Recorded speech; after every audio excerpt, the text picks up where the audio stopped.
Dear students, we are going to learn the summary of the poem The Man He Killed by Thomas Hardy. तो poem का नाम है the man he killed और लिखा है इसको थॉमस हार्डी ने. So now I will take you to some images because images will help you understand the poem better. तो images, पहली image आप देखेंगे, पहला लिखा हुआ had he and I but met by some old ancient inn. So had he and I मतलब दो character हैं इसके अंदर, वो और मैं, कहीं पुराने किसी खाने पीने की जगह पे, ढाबे पे या किसी मतलब रेस्टोरेंट पे मिले होते.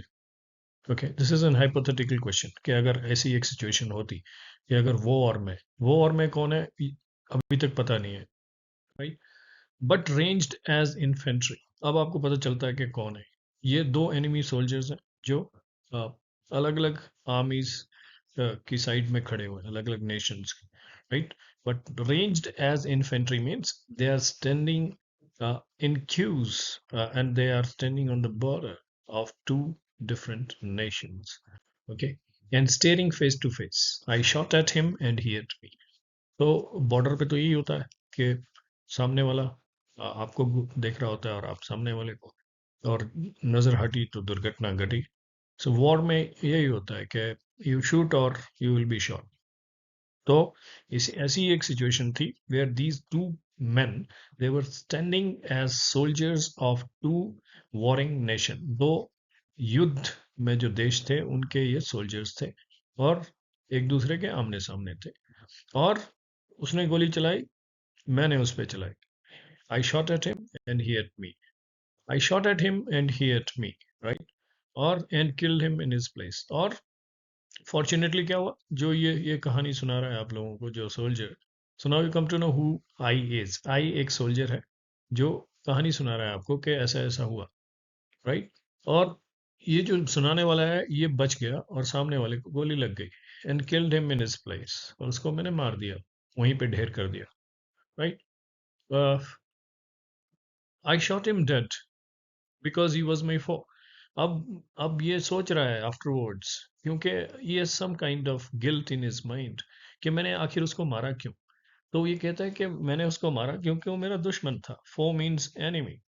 That's clear. ऑल दो कहता है वो बिल्कुल साफ है, वो मेरा दुश्मन था. दुश्मन कैसे था? Not because they had some personal enmity, because they were standing as soldiers of two different countries who were warring, जो एक दूसरे से लड़ रहे थे. आह, अब अब वो वापस सोचने लगता है कि आखिर हम गए क्यों, आर्मी में हमने ज्वाइन क्यों किया. सो इसका जवाब देता है, oh he thought you would list perhaps often just like I was out of work, had sold his traps, no other reason. तो क्यों लोग आर्मी ज्वाइन करते हैं, कि उसने भी सोचा कि मैं भी बिना सोचे, because I was out of work, मेरे पास और कोई काम नहीं था, टू सपोर्ट माई फैमिली और टू गेन एन एम्प्लॉयमेंट, मैं आर्मी में चला गया. और हो सकता है पैसे की तंगी थी, और इसलिए कोई और रीजन तो नहीं है. और रीजन नहीं है मतलब he wants to emphasize that it was not that he joined army or the other person might have joined army to kill someone. ऐसा कोई आर्मी मैन नहीं होता, ऐसा कोई सोल्जर नहीं होता जो ये सोच के ज्वाइन करता है कि मैंने जाके वहाँ इंसानों को मारना है. पर उसको अपनी लाइन ऑफ ड्यूटी में जाके वो काम करना पड़ता है. तो वही वो कह रहा है कि उसने भी और मैंने भी शायद किस लिए ज्वाइन की होगी, इसीलिए की होगी कि एम्प्लॉयमेंट चाहिए होगा, या उसके पास और कोई काम नहीं था करने को, या बिना सोचे समझे चला गया होगा. ये सोच के तो कभी नहीं गया होगा कि I will kill someone, right. This is what he is thinking about. अब आखिर में वो he comes to the main question, जो इस पोएम का मेन थीम है, वो that is the uselessness of war. The poet wants to expose the hypocrisy और यूजलेसनेस ऑफ द वॉर. वो जो वॉर की क्रुएलिटी है, जहाँ पे वो कहता है कि quaint and curious war is, you shoot a fellow down, you would treat if met where any bar is, or help him to half a crown. तो एक तरफ आप देख रहे हो एक सोल्जर कहता है कि बड़ी विचित्र है ये, quaint and curious, ये word, this is strange and interesting. Quint होता है स्ट्रेंज और क्यूरियस होता है इंटरेस्टिंग. इसका मतलब भी may be asked to you in the exams. तो कहता है कि बड़ी विचित्र है ये जो लड़ाई है, युद्ध जो होता है बहुत विचित्र होता है. You shoot A fellow down, एक इंसान को आप इसलिए मार देते हो क्योंकि वो is standing at the other side of the border. अगर वही इंसान, you would treat him mate where any bar is, और हेल्प हाफ ए क्राउन। और वही इंसान आपको आम जिंदगी में मिले तो उसका आप कहीं बैठ के उसके साथ कुछ खाएं पिए और उसकी मदद करें किसी छोटे मोटे पैसे देके, right? So this is what, now quickly we'll go through the summary. I hope you understood the entire point, right? Summary यही है, the man he killed, किसने लिखी? थॉमस हार्डी ने लिखी। किस बात के लिए? What is the theme of this poem? It is about the cruelty, strangeness and sad nature of war. और ये जो स्पीकर है कौन है? एक सोल्जर है who had killed some other soldier in the battlefield, जो उसकी अपोजिट साइड में था।